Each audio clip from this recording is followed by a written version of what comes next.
Check. 2. Then it should be all set. Just one click away. One click away. I knew it would be too easy. All right. Go by. We're back with another episode, but first, the sponsors. Head over to www.johnbartoloshow.com. Go check out a complete list of the sponsors there. I want to thank a few of them now. Rhino Metals, Blackwater Ammunition, Galco Leather Holsters, Pulsar. Thermal imaging technology is coming down in price. Go check out Pulsar. Then it should be all set. Just love those guys. One click away. I want to thank Volkortson Firearms. Shout out to Scott Volkortson. All right. Appreciate him. Kenzie's Optics. We're back with another episode. Right on Optics. First, the sponsors. Appreciate all of them. Head over to www.johnbartoloshow.com. We have a special guest today I'm excited to have on. The sponsors there. And have a deep dive conversation. We go back a while, further than we both had foreseen. Blackwater Ammunition. We got the one and only Galco Leather Holsters. Tom from SecureIT. Pulsar. What's going Thermal on? imaging technology is coming down in price. Go check out Pulsar. Pull that mic close. Sorry. Should have those guys. briefed you. One click away. I want to thank Go ahead. Is that better? Better. Am I coming in clear? You're clear. All right. Appreciate him. Kenzie's Optics. We're back with another episode. Right on Optics. I didn't realize that we had met in Appreciate shot all of in them. 2000. We go back, and it's great, you know, because I've passed you by in the halls, and we've crashed, rubbed elbows is the term I'm looking for. But it's great to have you on, and you know, you have an interesting story. We started getting into it, but I stopped you because I wanted to hear it fresh of how you even got into this business. I got the sample. You were originally a musician. I'm like coming in clear. Guitar player out of high school. Kenzie's Optics. Right on Optics. I didn't realize that we truly committed shot in 2000. We go back, and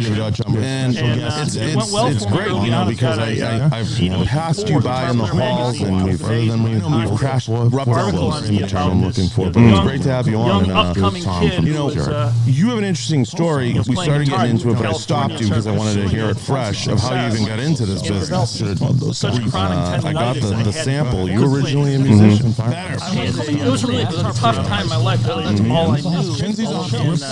Right on Optics. You know, it's that time really struggled.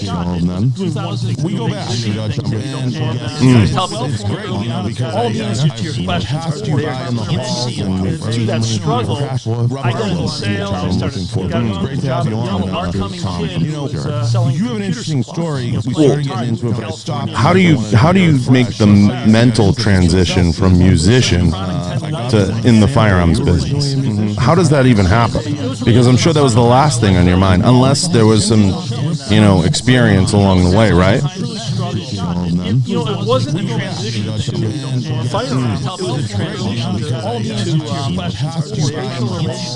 Right. which is something I love. And it was at the time I was running Greenline Data Works. We were the largest sellers of tape racks, laptop storage. How do you make the mental transition from musician to in the firearms business? How does that even happen? Because I'm sure that was the last thing on your mind, unless there was some, you know, experience along the way, right?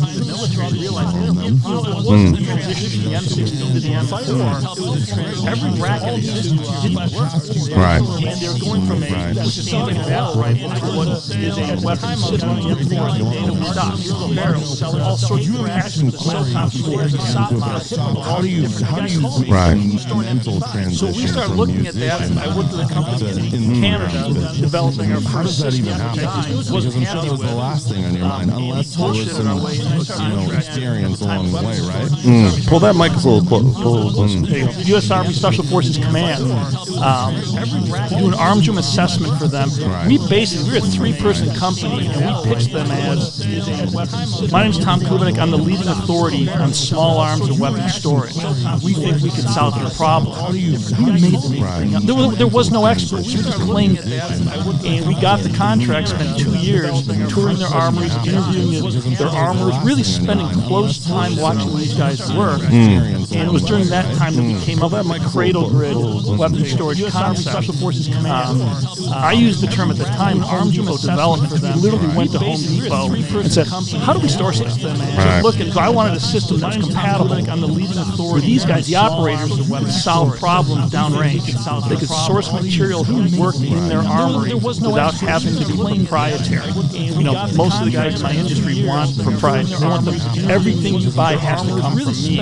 With our system, you go to a hardware store and you buy components that would work. It would help them solve problems. And the military loved it. It kind of took off. I think it's very smart, but did you always think you'd end up in this business, or was it just advantageous? No, I had no idea. My whole life has been about, I was telling people, I just turned over the next rock. I was working with this company in computer supplies, that sort of thing, computer storage. At one point in 1998, 99, early internet, I created about 40 different websites, all different kinds of products, crossbows, computer. I think it's just seeing what would happen. It was taperack.com. For storing computer tapes. It became number one in Yahoo. We ended up becoming the largest seller of tape. No idea. It was crazy stuff, but I was really random, just throwing stuff against the wall of this company and where I could find SEO. Because nobody knew what SEO was. Right. Of course. And we got lucky at first, and then the weapon storage thing, though, I created about 40 different once I saw what was going on in armors, it became more personal to me of these guys are risking their lives. Right. It was at the end of the Gulf War. I said, what can we do to improve the warfighting capabilities? And that really became the mantra of the company. It was crazy stuff, all through up to about 2011. There was a big change when sequestration hit. It decimated our company. Of course. I went 5 months. Sequestration, government cutbacks, forced military cutbacks. We went 5 months without getting a single order. Every 2 weeks, payroll's coming out. We're trying to run this business and just bleeding cash. I ended up laying off most of the staff. I ended up selling off most of my personal warfighting. My kids never knew how bad it was. We got to the point where we could sell the house. And picked up a couple of orders. Things started to turn around, but it was during that time of stress, that time of crisis, that 5 months, made the determination we need to go into consumer market. We need to take our technology and bring it to the gun safety. I could have done that in 2000, probably been successful at it. Again, the answers are in front of us. We don't see them. Adversity and conflict that drives us to see how bad it was. We got to the point and we started looking at that market and this industry started to turn around. Right. It's crazy because you wouldn't expect, that market to blow up the way that it has. And it really has seen exponential growth, I think partly because people want to have the display. They want to have those types of features. In many ways, you guys are interesting because you get to peek behind the curtain and see all the cool stuff that you can't talk about necessarily on air because they're private people's homes, things like that. But that always intrigues me, especially when somebody has a unique request. Are there any you can talk about? And it really has. I don't want to put you in a bad spot. It's interesting. We did build the largest home armory in the East Coast. It's for the 5th largest home ever built in America. That narrows it down. Yeah, I don't know. I don't know much about this guy's collection. You guys are interesting because you get to peek behind the curtain and see all the cool stuff that you can't talk about necessarily on air because they're private people's homes, things like that. But that always intrigues me. Right now, I'm doing especially when some somebody design work has for Ted a Nugent unique request. Are there any you can gun talk about? of the Waco. I'm not sure where that's going. I don't want to put you in a bad spot. We did build the largest. He's an interesting one. He is the 5th largest. He's really parlayed that cat scratch fever, right, Dave? That cat scratch fever into a whole thing, right? I mean, who would have thought he'd stick around for 100 years, right? He puts out a persona. He had a lot of military stuff. His Motor City madman craziness, right? He does that well. But Alice Cooper's the same way. Crazy persona, but behind it, that's going on. Thinking, planning, calculating. He's an interesting one. Yeah, I mean, it's amazing how long he stuck around. But it's so interesting to me what people want to do in their home to display their firearms or what they deem is secure and how they want to do it. It's putting like vault doors and crazy stuff in, and these really become rooms, works of art inside the home. Do you find yourself doing more construction planning with people on that level, or do they tend to know what they want? We do basic layout stuff. No, they really don't know what they want. So they come to you and they say, what do I do? Most of our customers come to us not from a display standpoint, but how do I harden my house? I own all these firearms, because our position is putting all your guns in a big, heavy safe in the basement is just crazy. Bananas. Yeah, it's if you're going to own firearms, store them in a manner that gives you security, safety, and gives you a tactical advantage in your home. That's the bulk of what we do, is decentralized storage, breaking up that big gun safe, and this we pull from the military, the smaller, modular, lightweight safes that you can locate in discrete locations. It kills me when I see a marketing brochure for a big safe company, and they've got pool table, river rock fireplace. You got stags on the wall, mounted, and this big purple, beautiful maroon with all this Wild Wild West lettering and this heritage of a family heirloom. I'm like, are you out of your mind? This is a safe full of guns, and you're advertising to the world. Anybody in your home is like, the guns are here. And anything valuable here. It's in the modern world, and a lot of people don't know this, is cordless DeWalt saw or any circular saw. If you buy a modern carbide blade, they're meant for cutting rebar in job sites. They cut half-inch rebar all day long. I took America's biggest safe company, their #1 safe. I cut it completely in half in a minute and 18 seconds. Then I cut a 12-inch by 12-inch hole in the side in 18 seconds. My God. Because it's not their fault. It's just the technology of saw blades is to a point where steel is no longer secure. Your secrecy is your best security. I just came up with we were talking about marketing out there. I just came up with a video series. If you did videos where you literally were cutting safes in half, that alone, I would tune in. I'd be in. We have them. That's hilarious. Yeah, I've got one that I actually was using a wheel.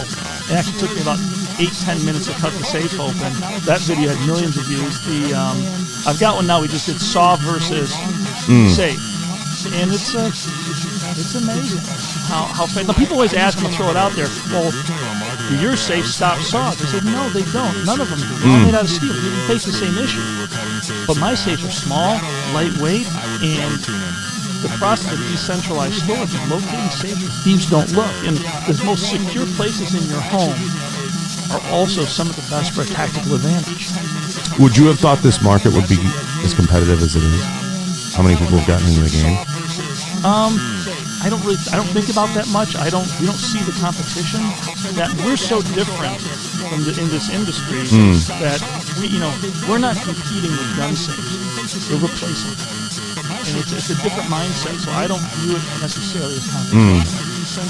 It's crazy. It's the whole story. Now, I think the media, it goes without saying, I think the media doesn't understand that. I think a majority of the homes keep their firearms fairly secure. I believe. I believe that a majority, these are simple solutions. And whether you decide ultimately and this is to everybody listening on the show, you got to lock your firearms down. Let's start with that, right? You have to keep everything locked down.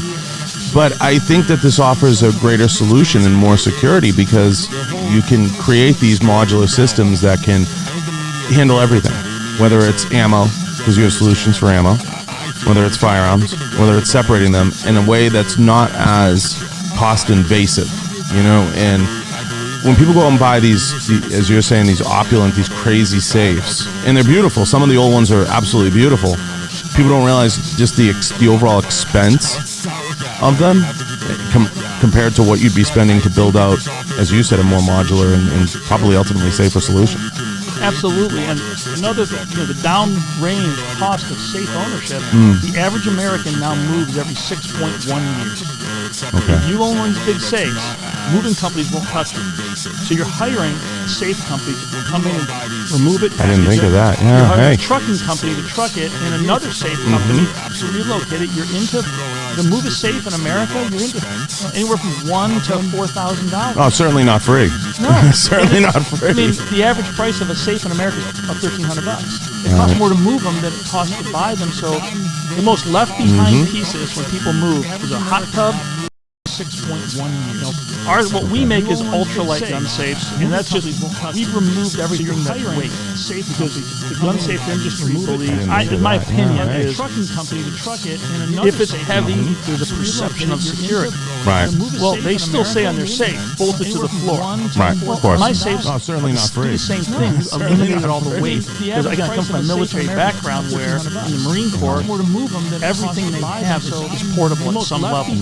So they want lightweight, flexible storage. I think it's where consumer wants. I would agree. I would tend to agree with you. Some of the wall pieces becoming obviously difficult, but that's any brand. They become difficult to move because you set them up according to a blueprint or a layout or whatever. When you're in the gun rooms and gun walls and gun displays, I mean, you've got a great one sitting here.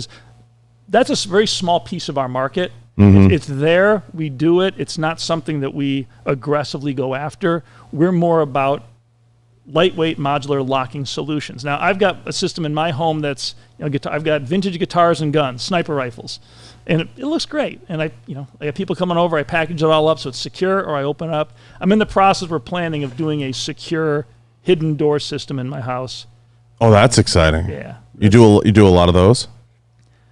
Because the hidden stuff is like, that's some 007 shit. We've done we don't get involved with the actual architect of those systems. Most of the ones I've seen that I really like are when you walk through the house, you'd never know the room is there, and usually it's a magnet. I see a lot of them and it's a spot on the wall, and you got to put this magnet on this spot in the wall to trigger a door to open to then do the combination. So it's really... Let me ask you this. What's the coolest panic room you've done that you can talk about? Let me put it that way. Or maybe change something in the... Because I know it's hard to talk about these things, but have you done one where it's the totally hidden room, really cool setup? We've done... I want to believe there's like some secret ninja out there. I want to. The best ones that I've seen are... They're modified conex boxes is what they end up being, and they're underground. Okay. And they bury them. It's waterproof. It's guns. It's survival equipment. It's a complete ecosystem. It is, and we've done quite a few of those in Texas and tornado areas. It seems the tornado fear triggers the storm shelter thought process. Where I live, we don't have tornadoes. I mean, we can get them, but they're rare. Everybody's a basement. Nobody thinks about this. Oklahoma, northern Texas, people think about that. Well, we're going to make a storm center. Well, might as well put guns in here too. And we do more systems in the northern Texas, Oklahoma than anywhere else in the country. Wow.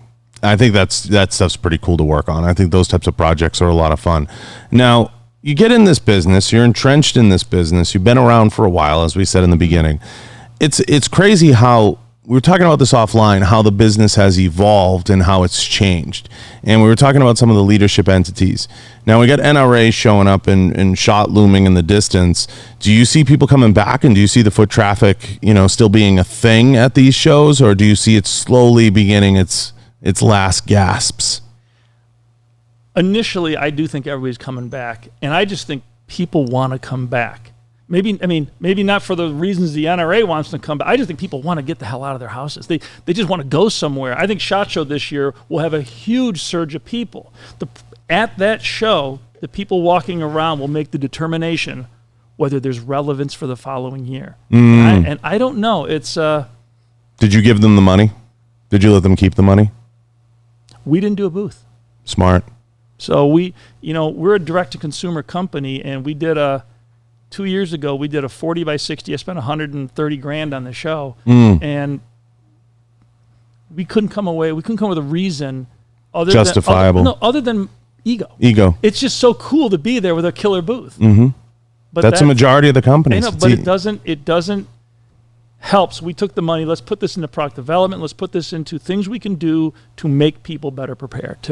Let's be a better company, not be a bigger ego company. I think there's a lot of validity to that, but also you have the advantage of being a product that people at booths want or ultimately will use, so you get a lot of floor space indirectly, and I think that's a huge coup for you guys, and I think it is for other safe companies, because why I don't want to give away too much of the pudding, but why other like traditional safe companies, let's call them, haven't figured that out yet. I don't know. Because every night you have to lock your stuff up at I don't know. It's interesting, but when we first went into retail, my first thought was we need to partner with the safe company. We don't know the space. These guys have been doing it for a long time. So I went and met with the senior leadership teams of two of America's largest safe companies. And it was during those meetings that I realized, holy cow, we got to move away from these guys. And it's interesting, the senior team meets. Now, America's biggest safe companies, half these guys don't own guns. Nobody owned an AR-15. These are corporate guys. These are not gun guys. Now, you go to those meetings, that's all great. Then they give you the tour. The tour is given by a plant manager. 100%. Now, the plant manager, I start talking to him about how I love what you're doing here. This is so cool. And they open up, and I got so much information. Gun safes are designed to look good empty because that's how they're sold. A gun safe, gun safe manufacturers, they see all their safes at Dick's or at a gun safe, distributor or some big retailer. Customers walk by, open the doors, and evaluate these safes, looking at empty interiors. I never thought of it that way. That's a huge thing. That's what they're designed. He told me this, and one of the problems we had early. Did you know that, Dave? Do you feel like you didn't know that? Even Dave didn't know that. And Dave knows everything. Everything. One of the problems early on, we decided we made our Agile cabinet. We put it into a few stores. We actually had what's a chain out of Texas? Academy. And we were in a few other stores. Bass Pro was going to pick us up, but we weren't getting good sell-through. I'm walking into the stores. I'm looking.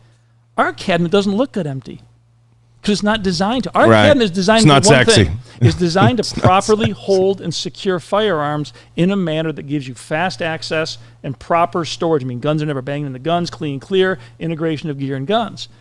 And the gun safe industry is just the opposite. The gun is an afterthought. I asked these guys, and it's like, look, your 36 gun safe holds 12 guns. And their head of sales said, that's our industry's little white lie. Look, if we say 36 and our competitor says 40, the consumer will buy 40. I said, but it only holds 12, 13. Right. He goes, the takeaway for me is these guys think that the people buying these things are idiots or something. I don't know. It's they're selling on different merits than they are. Align with what your desire is. It is a so we completely moved away, and we're coming at the whole industry from a whole different perspective. We don't compete with gun safes. We're an alternative to the concept of a gun safe. We're no less secure, but we just do things it's much more of a, based on 20 years of building military armories. It's fascinating. I never thought of it in that way, that they're designing them to sell and look sexy empty, but it makes total and perfect sense. So I feel, with that being said, that we're being duped. We're being duped.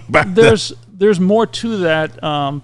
Security gun safes are class RSC, UL class RSC. Nobody knows what that means. Residential security container. The word safe doesn't exist. The UL, which is created by the insurance industry, back at the time when electricity was coming into homes, they were created to assess risk for writing insurance policies. Right. They also rate safes. Well, the gun safe industry went to them in the 70s because they want insurance companies saying, what is this thing? So it's UL class RSC. The word safe they wouldn't allow because they didn't meet the minimum performance they call the safe. The standard states that one person cannot break in with a pry bar of less than 18 inches, a hammer of less than 3 pounds, and a small hand drill. That's a 1960 threat. I walk in with a modern 20-volt DeWalt saw, and I cut the safe in half in 2 minutes. The industry's not changing. Yeah, and then they make all this weight because a gun safe, if you look at the advertising, is 100% focused on the door. All these bolts, all these pins, hardened steel, plate steel, this drill proof, all this stuff on this door, and this door weighs a lot. Well, a real thief ignores the door and cuts the side of the safe open. But because of the weight of that door and to keep it from tipping over, they fill the safe with drywall to make it heavy. And they believe that, in my opinion now, this is strictly my opinion, I believe they think that a consumer will look at a safe and say, if this thing weighs, this one's heavier, it's got to be more secure. And it's drywall. And they're calling that fire rating, and the whole fire rating in gun safes is a complete, I'm going to say it's smoke and mirrors. I'm going to call it, it's total bullshit, and it's very simple. We built the true safe. which was a true cement-filled double-walled safe, copying the design of Silas Herring, which was patented in 1865, I think. And we built it. It weighs stupid heavy, and it has a fire rating. We sell it through a distributor. We don't make it under our own name anymore because it's outside of what we do.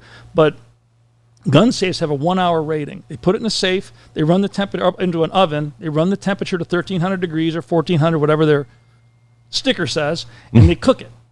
Temp probe's inside. Once the temp probe hits 350, boom. How much time did it go? It went 68 minutes. That's a 1-hour rating. Okay. That's great. Okay, you're making a pizza at home. You're telling me you like pizza, right? I like pizza. So you get your oven preheated to 450 degrees. Open the door, put your hand in there. I'm going to say you can hold your hand in that oven for 5 minutes. That's a long time. But, because the air's not moving. But I'm saying you could do it. You could do now, it, yeah. Let's take a 450-degree exhaust gas out of a jet engine going 60 miles an hour. You put your hand in front of that, you'll have third-degree burns in seconds. A fire in a home, the air is moving in excess of 60 miles an hour in a raging fire. Safes last 5 to 10 minutes, not even. The other side of that, though, is the odds of a hot fire in your home are almost non-existent. It's so rare to have that kind of a fire. Anybody listening, call your local fire department and just say, what's response time to my home? If you have a paid firefighting force professional, it's probably 2 to 3 minutes. I live in a small town, volunteer firefighting force. It's 11 minutes to my home. So a fire in my home is going to go, the time I call, 11 minutes, I'll have assets on that fire. 90% of all fires occur in the kitchen and are contained within a pot or within the oven. The insurance data that drives all the data behind fires and fire claims is driven by insurance. All that data shows that the bulk of all claims is smoke-related. Actual heat damage claims are extremely rare. And when they do occur, it's candles, smoking, carelessness. Typically, it's in a room confined to a corner of a room. It's not the whole house. It's just so rare. So we don't look at fire. We don't offer a fire rating with anything we do because we're not going. I mean, it's bullshit. It's not real. What's the point? Right. Decentralized storage. If you got guns located in 7 cabinets throughout your home, if you have a fire in one room, it's possible you could have some guns damaged, but you'll have a few. That's why you have insurance. The data, there's The Truth About Guns had an article, I think it's still on their website, talking about this. And their conclusion, and I read it years ago, so it was a really good article. The actual data shows that whether your guns survive a fire in a fire safe, a metal cabinet, or a wooden box has more to do with the nuance of how the fire burns than with the device or the mechanism with which they are stored. Because fires are so random, and when they're going, they're so powerful. If anybody Googles California wildfires gun safe, those fires that raged through California about 4 years ago, there's a whole lot of articles. There's not a gun safe that survived, and there were some big collections, some very valuable firearms that were lost in those fires. I could find no reference to where somebody's saying a safe survived those fires. That's interesting. I never really, I guess I never looked at it that way, and I never kind of approached it from that lens. And seeing the marketing involved doesn't shock me, obviously, but I never kind of viewed it in that way. But I guess I never put a lot of weight in the fire rating subconsciously because I gravitated away from safes pretty quickly. But it says something about the marketing. Of course, we talked about it out there in this business. It's all kind of ass backwards, right? It is. The gun safe industry, like so much of the gun industry, is locked in 1967. I know they're just, they're dinosaur industries run by dinosaurs, I think. I say it all the time, Todd. I think in the firearms business, to piggyback on what we talked about out there, I think it's too many old white guys. It's just too many old white guys that are just, they're making a lot of the decisions and they're not listening to their junior guys. They're not listening to the people in the room. Look at where your kids buy from. Look at where your kids' friends buy from. Look at what influences them, and we're just not playing in the spaces we need to be playing in. And I felt that for a really long time, and we talked about that out there. It's just there's too much emphasis on being like, I make a widget. Hear the widget roar. Yeah. Over and over and over again until I bang you over the head with it and you buy it because you deem that it's tactical. Right. And I've been making this for 50 years. You've been buying it for 50 years. You're not going to stop. You're not going to stop. It was a Caleb from Blackwater. Mm-hmm. You had him on. That was a That was a great episode. He hit on that early and hit on it very effectively. I think his background was fashion. Which, again, fascinating. Here's a guy that should be so far removed from guns. He's in Blackwater, and I'm going to reach out to him next week. I call him, just talk to him, because I think he and I probably share a lot of the same thoughts on the industry. And they love him there, and because he's an out-of-the-box thinker. He looks at things and takes a different approach. But we talked about it out there. I think this business, you said it yourself. You said it's ripe for a massive shift. What that shift looks like and how it takes place, I don't know. And a lot of people say to me, "Where do you see the yellow brick road going? Where's the trail?" It's hard for me to say. There are times where I believe that we, as we discussed, that I think we're starting to get it. I think owners are starting to get it. And then there are times where it's like banging your head against the wall, and people expect a certain amount of this industry to just change on its own, but it's like a freaking old car putting up a hill. And they just refuse to kind of look at streaming, look at some of these other different things that we talked about, and they just don't want to do it. I don't know what it is. I don't know why they think the barriers of entry are so high or so hard to break into, but you can literally do a lot with a cell phone, and that's what I say all the time. I think there's a lot of fear right now. I get these conversations with people say, "Tom, don't get into politics." Right. Like, don't talk about race relations. Things we can't talk about, because you might upset someone. It drives me nuts. It's like, that's a problem in America right now, is everybody's afraid to actually speak their opinion in so many settings, because they're afraid of somebody else saying, "Ooh, I don't like that. Maybe you're a racist," or maybe I don't know. It's Well, I think for a long time we got fixated on Instagram, right? I think as an industry we got fixated with the photo, and that was something that drove not a lot of the marketing. Like, even when you would see a gun safe, for example, is a great example. Like you said, it sells when it's empty, or people visualize all their guns in it, and then they would show it when it was like set up, and it would be like one box of ammo on one shelf, like it's it's totally fake. But people now today they're diving deeper into a lot of the things that they're doing. They're not just looking for the tutorial video on said product, which you have to do, by the way, but they're also looking for, what's this brand I'm buying? What's the story behind it? What's shaped that brand? What makes it, the brand that it is today? Everybody's looking for that Nike just do it type of story in their brand. But I feel like no brand is taking the steps to tell that story. I mean, there are some that are starting to do it, but with the evolution of how media is changing, I feel like it's like an uphill battle with some of these brands to get them to buy in. And I don't know why that is. I mean, you're walking the show floors, you're around a lot of the owners. We talked about bringing in outside firms. It's a struggle. I mean, it really is. I know when I talk to them, I could tell you stories that would, you're a rare owner, and we get the rare ones on this show that get it, that'll say, like, I understand we have to look at this or we have to look at that, but it's the implementation. I mean, we can't even get. I joked the other day, I did a post on LinkedIn. I said I posted this 3D graphic in China of like a hand coming out, in an ad and grabbing, the crowd or whatever, and it was insane. And I'm like, we can't even figure out streaming in this business. Like, we can't figure out how to monetize a paywall, but a girl on OnlyFans can. Like, what are we doing wrong? Where does it begin? I think there's, within the industry, there's this, the medical industry uses that term, first do no harm. Mm-hmm. And I think that the senior leadership teams of a lot of these older companies, when they look at young people coming in with these ideas, their first thought is, first do no harm. Like, How could this possibly hurt us? And like, it really can't. I mean, it's the news cycle is so fast. Even if you got a post that's a little off, post again, it's gone. It's. I'm glad you think that way. You don't know how rare that is. I mean, how rare is that? That's like insanely rare. Nobody thinks that way. It's there's a fear of failure across all sorts of industries. Fear of looking bad, fear of hurting what we have. And I mean, Colt is a great example, going belly up. Have you ever toured the Colt factory prior to them going belly up? I've been in there.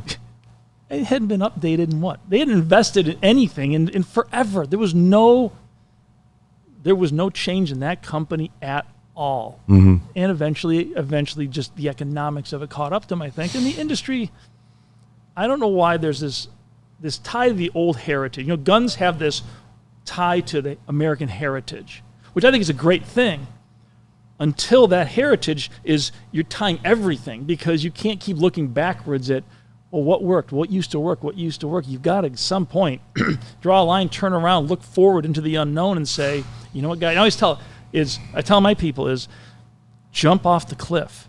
You will find a place to land when you get closer. And if you're wrong, change. Fail fast. I did a podcast as a business network on the concept of fail fast. All my people, I tell them, go. Speed trumps accuracy in business. Move fast. If you run into a problem, course correct. You're driving on the street, you're going 60 miles an hour, there's a fork in the road, you don't stop, you pick one, you drive. Why don't the brands, though, get together? Like, you see your mindset, why don't you get to... What I don't understand is why some of these companies don't band together and try to sit down with the NRA or NSSF. You guys have the money. I mean, it's just a question. It's a lot of the older companies are so guarded, and they're so worried about ulterior motives. They'll talk to me. They won't talk honestly. Now I'm going to reach out to Caleb. He will. You can hear how he's talking. It's going to be a great conversation. But a lot of these companies are just so. I felt like everybody was so quick to write the check when the NSSF was like, "Hey, do you want to donate?" Like, this is your time to make any changes you want to make. You know, especially now, because everybody's fighting for a buck. You know, especially on that side of the house. The companies are flush. It's just on that side of the house, I think there should be some strings attached. I think there's a lot of power in the owners, but the owners haven't stepped up and said, hey, listen, this check comes with a string. Like, things need to change, or this needs to happen, or we got to make this adjustment. But I feel the industry as a whole could do a much better job telling its story and telling it to a higher platform. I said it before. I get tons of people in here. I put them in front of the wall. We talk firearms. We talk self-defense. We talk about being more capable humans and doing better. But I feel like those are conversations people want to hear. And I feel like the industry could do a better job going beyond just the photo, because the photo tells no story. Right. You know, give me something more. I want to learn about Tom. The industry lives in the fluff. They live in the whipped cream on top. That's just but nobody wants to actually have a serious conversation about anything. It seems like and that's not just, I think, in America right now, but in our industry. And you hit on something with, I'm an owner. Why are I driving change? You're right. That's a good call out for me, because you know what? I don't think about that. You know, again, because I've got my blinders on too. I'm looking at things my way, based on what I see and react. So I'll make that as a note. I'll reach out to them. They may not want to hear from me, because a lot of my competitors donate to them, and I'm trying to blow up. I'm disrupting the safe industry. There's a lot of people that don't like what I'm doing. No, and you're right. They may not want to hear you, but when it comes time, like I always say, to write that check for that booth or give that donation, that's your time to say, hey, what are we doing here?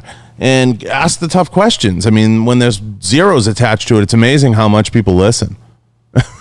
I mean, that's noted. And I'm going to think about that. I think that's really good advice. Really people say to me, John, I want you to answer the phone all the time. I want to take your call. We have this conversation all the time, and I want you to take my call. Well, good, babe. Pay me. What do you mean? You want my opinion? Nothing is free, and I think if the owners adopted that mindset a little bit towards whether it's the NSSF or NRA or some of these other governing entities that put on the promotions and the different things, I think it would serve us a lot better, because I think a shift needs to come to. I think you're right, but I think the money, it's like the ownership in the NFL. If the ownership in the NFL is you're gonna see the administration move quickly. Like Roger Goodell needs the blessing of the owners to do things. And I think that's important. And I think it should be the same. And I think in this business, you should push for a move, something to happen. I don't know what that is. I don't know how to, I have not figured out, to everybody listening, the exact tact to take. I'm not a tact guy. No one in here will accuse me of that. It's not, if it was me, I'll be very honest with everybody listening. I'd fire everybody and start over if it was me. I think a lot of people got to go, and I think a lot of changes need to be made at a board level in some of those organizations and at a marketing level, because I think they're missing the opportunity to make a lot of money easy. It's quite possible. And we're talking about why aren't owners driving more change. I think a lot of owners, they don't know what they want. They don't. That's true too. Of course. They're running their business in their little bubble of, they're looking at their spreadsheets, they're looking at their income, balance sheet, cash flows, and they're in that world, and they're never picking their head up and thinking even, I could affect change more than just selling 10% more widgets next year.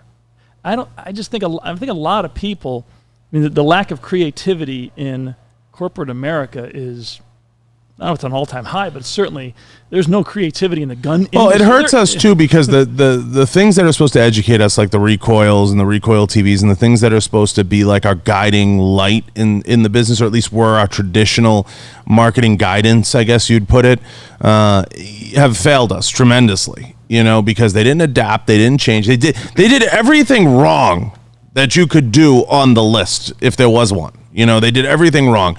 Recoil TV was a disaster, a hot mess. It was nothing but ads. It was actually straight trash. The fact that anyone bought into it is beyond me. And there was too much of a push at the YouTube level for YouTubers to get into, like we said, that review game, that bought and paid for shill game. And we saw that play out, and you see guys like literally diving for safety nets into other areas. Now they want to be podcasters or whatever, movie reviewers, whatever the frig they want to be. But that was I saw that coming from a mile away. How many times can you review a Glock 19? Give me a fucking break. Every review is a good review. Yeah. We don't send out product for reviews. We don't.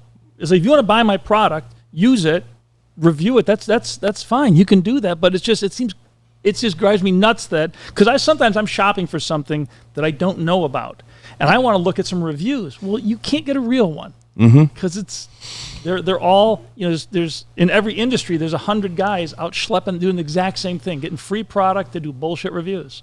And then just recently too, there was a few I don't like to name names of people that aren't here, but anyway, there was some reviewers that kind of came out, and they were their format had drastically changed during COVID of how they produced content and the content that they produced. And I think that's smart. I think that they're acknowledging it and they're pivoting away from it because they're realizing just what you said. It comes off as a bought and paid for review. It comes off as a shill attempt.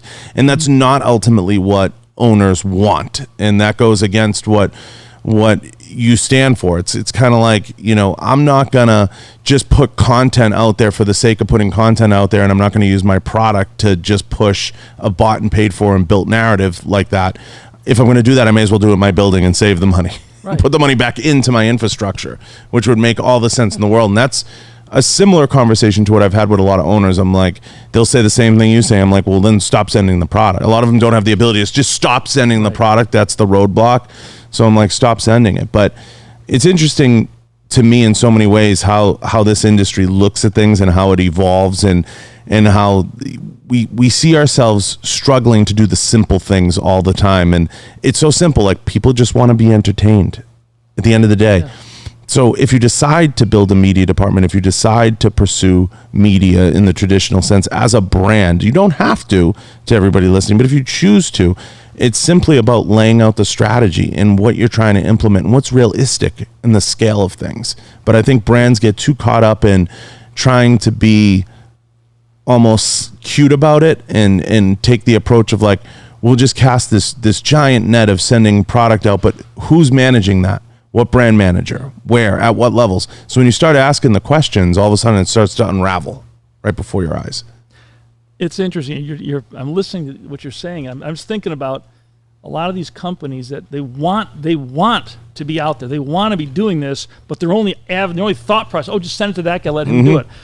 Why don't we take a couple of these old diehard companies, take their next strategy meeting, tell them, say, guys, next strategy meeting, next planning meeting, set up cameras and videotape it. Sure. And then watch the video. I like that. And evaluate your own content. Then reshoot it with the idea that your strategy plan, you're trying to sell your customer. You're trying to involve your customer in your strategy. I like that. would they probably would say, oh, well, you know, this is secrets. I don't know, but they're so afraid of the media that there's a video of this whole new way of doing things that they just, send it for free, let them do it. We don't know about this. I don't want to know about this. I just want to go home. I'll go play some golf, see the kid. I mean, I don't know. Well, I think any marketing director that's going to come into a brand is going to have some common sense solutions or some things that make sense. As an owner, you're kind of sitting there. The deals are coming to you now. It's like Elon Musk recently said. He's like, I don't know if I'm a business magnate, but I'm a business magnet. Mm-hmm. People should be coming to you with the ideas, right? When you're sitting in that boardroom, the idea is to say, hey, Tom, I got 5 ideas here I think we can do, and I think these feed into these buckets and they make a lot of sense.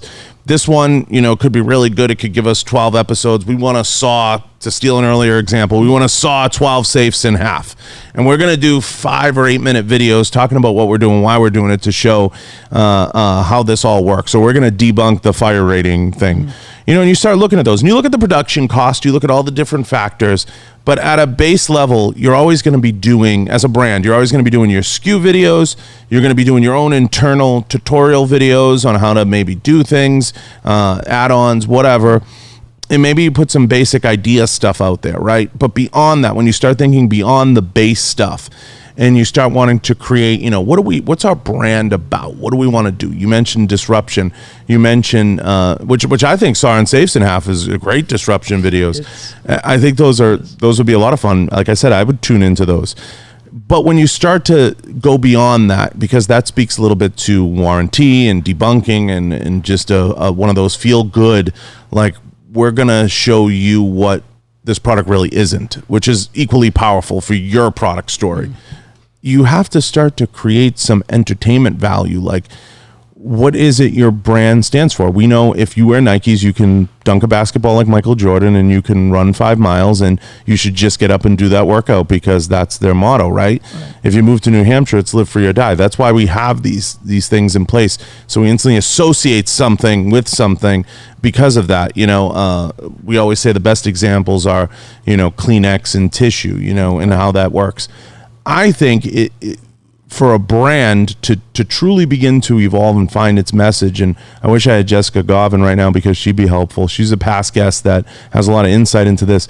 You got to get in that war room, like you're saying, and you have to sit down and start to drill down and say, what types of content do we want to put out there? Who do we want to speak to? What is our market to begin with? And where do we feel we can gain more ground? And until those conversations are being had and you're having logical discussions about how to create that narrative, brands are never going to find their way out.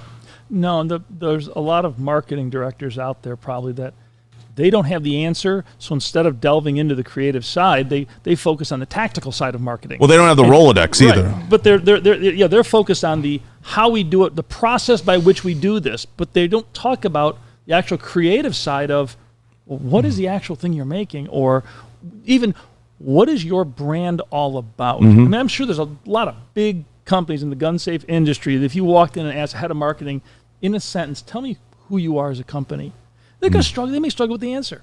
I think more would struggle with the answer than most people would think. But the hope is that there have at least that those healthy. You might have a terrible owner and you might have a terrible marketing director, but you might have both. But I would hope that those conversations were being had. I mean, at least that's the baseline of it. And then from there, yeah, not everything's going to be easy to implement. Not everything's going to be turnkey. It's a lot harder to do. I mean, not everyone can flip a finger and be Amazon Prime tomorrow. It's just, that's not the way it works. But I think that there's the ability to create meaningful stuff internally. And companies will be very surprised when they don't send out a ton of product. They don't do, the things that traditionally had been done at shows and whatever it is. They'll find that they have a lot of those resources available to really do it right in the building, which I feel is more often than not when I'm talking to brands. When I boil it down, I'm like, I'll say things like, well, how many rifles a year do you give away? Oh, we give away like 50 of those. And I'm like, that's $50,000 or whatever that is. Yeah. You're giving it away anyway. So why don't we, well, it doesn't cost us that. Well, okay, it doesn't cost you. So it costs you $25. Reclaim that money. Why is that dead money to you? You know, and that's the struggle sometimes with owners when you get into that product versus, and I'm like, what would $25,000 mean to your marketing department? You could build a killer studio with that. You know, you could give your people a lot of cool toys to play with and your team. And then it's just conversations from there. And those don't cost much other than the time that you're already paying the people that are in the room. Yeah, but once you do that, you could be wrong. And for an owner, for marketing, right? That's where they send the product out, and now it's okay. I did my job. I sent out 50 guns, and they're relying on somebody else to do the reviews. Boom, boom, boom. Well, no. Instead, I'm going to take $25,000 and get a different result. But now you're on the hook for getting the result. And is there just a fear of failure? I don't know. Well, you have to. I think, Tom. I think as a marketing director, you have to sit down with your owner and you have to say, listen. Marketing and how we portray this thing is going to be a lot of guesswork. So we're going to try a couple things. We're hoping 2 out of 3 work. We're shooting for 2 out of 3. Right. And you have to give guys the room to do that. But historically in this business, it's been everybody gets fired around SHOT Show. Everybody gets rehired around NRA. It's a cycle that just continues to repeat itself. And it's true. Everybody's walking around, handing around resumes at one of the shows. So we're quick to, I think there are some talent. I know I joke on LinkedIn and I call all the marketing directors geniuses, but I think there's some talented people with some great ideas. There's a lot of owners thinking like, oh my God, TikTok? That's like, whoa, that's way over the Atari guys' heads. It's like, whoa, it's just too far. It's like they can't even wrap their head around that. So it's getting them to understand that there is a great big ocean of content pots to play. And that's a hard conversation. That's always something that I struggled with, even with ownership, getting them to like click over like an engine, like turning a key. Like it's like they'll say things like, we got to do a video and we're going to go to the range and we're going to do a mag dump. Well, where are you going to put it? Who are you targeting? Right. And when you get into those types of styles, and that's why this industry has so much angst in it, and we see people coming forward and saying you're not operator enough, you're not Navy SEAL enough, you're not Special Forces enough, you're not this enough. So it's like, who are we trying to talk to? And then, even just recently, you had comments from, Dakota Meyer came out and said, and he's like, there's, all these people running around, shooting guns, doing whatever, and he's talking about how they're not legit. Now I know who I know the people he's talking to. I know he's better than that. I know who he's speaking to and what he says, and I think a lot of people do too. But it's easy to get pigeonholed into things we talked about out there, which are, what do you mean I can't buy a cool gun wall because I'm not this enough? So there's still this internal eating of our own, and there's still this internal like, you have what I want, so I'm going to see that you do bad, whatever that is. And I said it 100 times. What I never understood about marketing, branding, anything in the gun business is when we see another brand do good, or we see another person do good, or we see somebody doing something meaningful that we might enjoy, we don't root for that person because there's some weird ego trip that goes on that we want to see them fail, yet we want to be doing what they're doing. So instead of rooting for, like I've talked about this before, A-Rod getting the $150 million contract because you might get a $90 million one, we root for that person to fail. So we never jump over the broom, so to speak. We never jump the snake. We never jump the shark. We kind of always find ourselves stuck battling for inches when we should be taking miles. Yeah, it's what you're saying is the industry is in a deep tank of water. Everyone's drowning, trying to lift themselves up by pushing the other one down. There you That's go. it does that occurs all the time, and I'm not sure what drives it. If it's, I think it's the melting pot that is this industry. We talked about this before. Like, note to Fox News and Newsmax and OAN and any of those channels. I still to this day don't understand why they've never put an FFL owner on when they're talking about Second Amendment rights. Mm-hmm. Who's most affected by Second Amendment rights for the most part besides the citizenry? What business? FFL owners, right?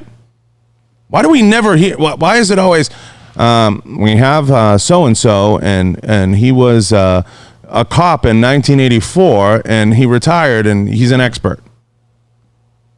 Yeah. I've said it before, Tom, on this show. It's like saying, here's John Bartolo on ESPN, and he's going to talk about basketball because he bought Nikes in 1986. It's good PR firms are fluffing guys for these. And they don't take the time to look. They just say, got a PR guy. Who you got for this? Here's the topic. Who do you got? I get this retired cop. He's great. All right, good. Yeah, he's great. We'll take him. And I know that, and I know you know that, and that's what goes on. But I want to hear from Tom. I want to hear from guys like Tom Taylor at SIG. I want to hear from an FFL owner, an SOT, or someone who's actually their paycheck depends on the type of legislation that comes out. Right. That's a crazy thought, right? Whoa. Yeah, exactly. Yeah, you know, like mind blown. You know, like, get some mom. We talked about get some moms. That'd be the best. Your Second Amendment. I mean, single mother at home. I mean, 100%. I agree with you. But I think those are common sense things. Like I said, the barrier is step on everybody's throat, step over them. Yeah. And it really is stepping over 20s to make pennies is what it is. Because the equity that people think they're gaining by saying, you know, fuck this guy or this product's for this group or that. We're the most secular industry I've ever been a part of in my entire life. And that's why we'll fail. And that's why we'll lose. I believe that. I've said it 100. I know. I'm a little more optimistic. But not much. Well, I think that the defund police movement and what's happened in the last year, we have so many people who 2-3 years ago were anti-gun people who saw their streets on fire, they saw the city council getting rid of police, and they went out and bought their first firearms because all of a sudden, for that moment, they understood what the Second Amendment was about. Scary. It's individual security, individual responsibility. You're responsible for your safety, for your free. It comes down to the individual level, and the far left wants to package everything up into it's all group. No. This country is based on individual responsibility, individual freedom. It's up to the individual, and Second Amendment is what protects that, or it's supposed to. It's supposed to, in theory, but the problem is we don't even protect that ourselves internally. We don't, and it's partly because of dumb shit that comes out of people's faces. And when they're discussing the topic, or they're not understanding who's the affected ones in the group. So I'll ask some crazy, riveting questions. The Second Amendment, the question I would love to ask a lot of people is that for everyone or just some people? It's for everyone, right? That's the ideal. Do you want to sell to one person or to everyone? To everyone, right? And I had this conversation with an owner, a very decent, a good company, really great company. And I says, for everyone. I said, do you want to sell one sniper rifle or do you want to sell 1,000? 1,000. Okay. So if all those things are established, right? And this is after I've looked at a brand and done a deep dive. I'll be like, then why are you marketing to a guy with BDUs on and his socks tucked into his underwear? That's not your market. It's not even who you're trying to actually touch, but because that's gone on for so long, it's just rinse and repeat. Right. It's that their vision is our customer wants to see themselves as a Navy SEAL. I don't think that's the case. They want home security. They want to go to the range. They want to go hunting. Right. It's this. It could be the Marvel movie effect where the industry is focused on superheroes, or that mindset of these comic strip type people. Well, I think the dynamic's changing and it's shifting for the quote unquote influencer ambassador type people that are going to be coming around looking for help or looking for a life raft to work with a brand, because I think that's evolving drastically. Just having a cool IG with some photos isn't enough. Just having one channel isn't enough. You have to be omni-channel. You have to be in multiple spaces, and the survival rate for brands or people that aren't doing that, both ambassadors, influencers, and brands, if you're not doing that, you're going to be in a lot of trouble. And I think you have to be in a lot of those spaces. So that's why I have the theory that over time, brands are going to start to look to build up and buy up and gobble up built entities, media creation entities. It's the logical step. If you look at all the M&A activity that's going on in streaming right now, you can't buy enough content. Was it the WWE just got bought by Peacock? The you have HBO Max, Disney Plus running out in front, ESPN Plus in there with Disney. And then you have all these other guys fighting for third and fourth place. Nobody wants to be fifth because of those $9.99s only go so far. Right. So the $1 million question is, when are we going to get our act together? And someone's going to build channeling like that, whether it's on YouTube or on a paywall or on a platform, or understand that, wow, I need to look at something like my YouTube, like creating channeling and programming there. And I should have multiple shows that run on my YouTube that people can tune in and be what? Entertained. And wow, it's harder to do 5 minutes on a microphone than I thought it was. It's harder to do an hour. And it's going to separate the men from the boys and the girls from the women, because you're going to see on YouTube a lot of people that got by with just the flashy photo kind of fade a little bit. Yeah. And people who are gravitating into these other areas and excelling succeed, because you need that longer form content to engage people. You talked about the industry's doomed. Those statements you made. Doomed. Is it possible that the current industry is doomed, and that there's going to be East Coast in the summer? There's a point in the summer where lakes, some of them turn over. All the algae and the lake turns into crap. All kind of, and then it all settles out. Is this industry? You're seeing the dinosaurs are going to just basically die out, because young people who are getting it, seeing it, doing it, are going to come out, create this content, and you're going to see new brands, new concepts and ideas that will replace or try to replace this entrenched old world, good old boy, head up their ass, what do you want to call them, industry. It's hard, because I would love to look at, so what I would do is, looking at all the data, I would try to point to an industry that we've seen that, right? That would be the logical thing. Like, yeah, we saw that in this industry. I don't think we've seen that in another industry to speak to. In the firearms business, there are more swamp creatures than in DC. And they're dug in like fucking ticks, and they don't want to leave, and they don't want to give up their place of authority. And I will say this, I'm going to say, there's a lot of owners and presidents that are in their 60-somethings that just don't want to change, Tom.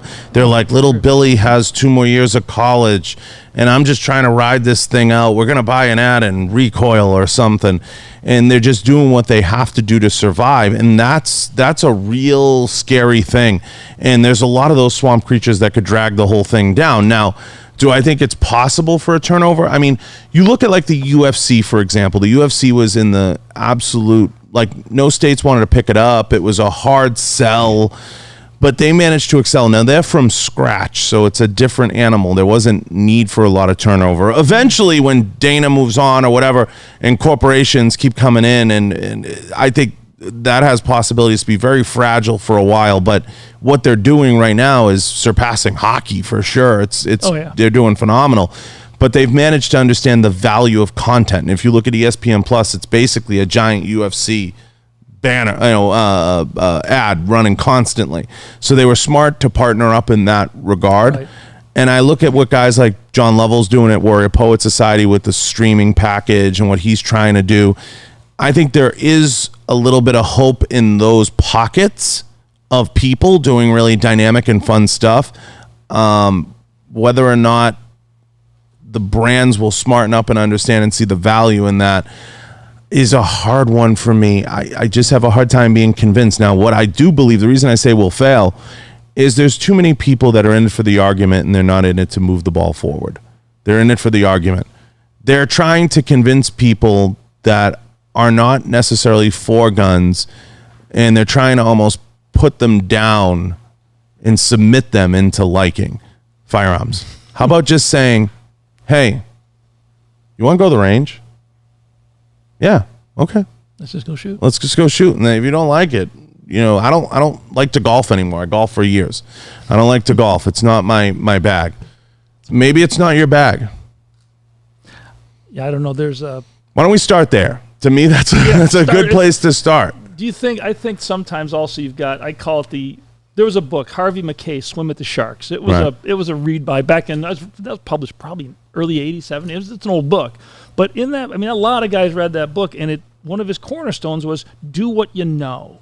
Mm-hmm. Do what you know. And that no longer works. No. Because what you know is changing. The playing field is changing so fast right now that all these dinosaur-type thinking people who are, no, that's not, guys, we've been doing this for 30 years. That's been working, and we're going to continue doing this. And, damn the torpedoes for this is what we're doing. And we're watching it shake out. The fact that you're having these conversations and making these statements is the process 100% of this thing shaking But I'm out. like the only person in the universe doing it. So I'm a lone wolf.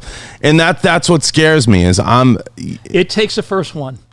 Yeah, I do think I'll be first through the door, but the bigger problem we're going to continue to face is that's great, but how long before everybody around tries to tear me down, which they already do, but it's you deal with the contractors, obviously, I can't believe, like I came up here and was one of the first people to say certain things were stupid, didn't make sense. I've been widely critical of how the NSSF does SHOT Show, the process, the upstairs, the dependency on booths. I mean, when you depend on just selling booths, you're a fucking carnival, in my opinion. I mean, that's what you are. And somebody needs to get on that conference call and say, we cannot depend on people just donating because they want a free pouch and selling carnival space. We're gonna, and listen, if I came to your door and went, give me $500,000, which some people did, and that was my model, you would tell me I was fucking nuts, and you would tell me to move on. You would tell me I'm fucking nuts. And if people at NRA or NSSF that clap back and say, but you don't understand the work we do that you don't see, I would have been like, well, show me, tell me. Yeah. What do you mean? The $4.5 million you gave to the Georgia election, which was like, the worst fucking investment? You just hit on something that I talk to my people, new people I hire all the time. Show me the work. I always tell people, look, I'm not paying you to work. Okay, I don't pay you to work. So don't say you work for a paycheck. You don't. I pay for results. If it takes you 4 hours or it takes you 20 hours, I'm paying for the result. And that's in the same thing. And it's like, if you're donating money, don't tell me what you're doing. Tell me the result you got. And if you can't, then you have a problem. So work towards a result. Don't work just to say, hey, look at all the work we're doing, because if you dig a hole 10 feet deep and then fill it back in and do that 5 times, you've worked your ass off, but you haven't made anything. I agree. I don't disagree with you. I agree. Well, listen, believe it or not, how long have we been? It's an hour and 20 minutes. Holy cow. Man, time flies when a mic. What are we at, 110? Flies. This is good. This is good stuff. Did we miss anything? Dave, did we miss anything? Not that I heard it. No. There's always more that we could cover. We could cover more. There's always more. There's always more. But Part 2 one of these days. One of these days, right? But listen, I love what you're doing. I think it's great. And I think coming on here is a testament, too, to coming forward and speaking as an owner. And I try to make this show a place where people can come in and have that conversation and begin to peel into what you're talking about, which is the process. But getting them to do it and getting more owners. I've been blessed because we've had so many great owners on and we've had so many great executives on this show that they've all come forward and in their own way have spoken their piece. And I do think that a lot of these episodes, especially the industry ones facing our industry, episodes speak to that and speak to, changes people want to see. And I wish the NSSF or the NRA would listen. There's a master class in there somewhere. There is. I'll make the commitment to you that based on this conversation, because I've had these thoughts. We're talking about this stuff, but do I call myself out? Do I actually act on this? Well, no. Sometimes I do, but I hesitate because it's easier to do what you know. It's tougher to stop. So I'm gonna make it a point to not take the blinders off, to not wear the filters, because everything we do, everything corporate world does is you filter it because you're so afraid of ticking something. You want to tick off one person, right? So you end up boring 500,000 people because you're afraid of ticking off one. So my commitment is just to keep it as unvarnished as possible, and then I got to reach out to more people in the industry and keep driving driving this industry to change. Well, I think it's just finding what's working, or what, ultimately there needs to be a restoration of voices in the industry. There needs, we haven't had them for a long time. We talked about Ackerman McQueen out there. There needs to be a push for that. And I think guys like yourself that do hold some of the purse strings for some of these organizations that they'll listen to, it's important to say your piece, and it's important to get your point across. That stuff, for a long time, as we said before, it was taboo to do those things. But I think the conversations need to start happening. Otherwise, it's not going to get better. The bus is going off the cliff. The bus is going off the. We're about to do a Thelma and Louise. To sit quietly. Right. We have to figure it out now, and we're in a crucial time with the election coming, and that's another podcast. That's a whole separate episode. But listen, I loved having you, and I love catching up, and it's been great. And I think guys like you that answer that bell are going to be really important the next 18 months, 24 months as we go forward. And I think at the shows is going to be a great opportunity to have some of those conversations. Maybe they're step-aside conversations. And just saying like, hey, I'd love to get more engaged in the industry, but we have to look at more progressive ways to reach the audience. How is what you're doing going to help my business? Right. And that's the real thing. It's taking a broader look. And what are some of the strategies? Where is the money going? What are some of the strategies you're implementing? I want to know. I want to be involved in them. I'll give you an unlimited check if it means, good for me. Right. Especially on the safety side and the SecureIT side. Well, I loved having you, and I appreciate you coming out. I want to thank a few of the sponsors, but first I want to kick it over to Tom. Let everybody know where they can find you, how they can reach you, and how they can get in touch. We're SecureITGunStorage.com. We also have a military SecureIT Tactical for the defense side of the industry. If you just Google SecureIT, one word, SecureIT, it'll pop up. Everything comes up. We do pretty well with that. Well, I appreciate it, and look for more from Tom. I hope to see you more active. Get on LinkedIn. The industry needs you. That's the issue. I'm on LinkedIn, but I'm not active enough. Get active. I publish 2-3 articles a year. No. Yes. Get active. All right, man. All right. That's the call to call to arms. I will commit to it. Say something. So I want to thank all the sponsors. I appreciate all of them. I appreciate everybody who supports the show. Head over and check out a complete list down below. Any of the links for the show, we're available everywhere podcasts are heard. And leave reviews. Do a terrible job asking for them. Leave reviews. Go check out the website, www.johnbartoloshow.com. Look for the complete list of sponsors and past episodes. I want to thank Tom. I appreciate him coming out, and we're out.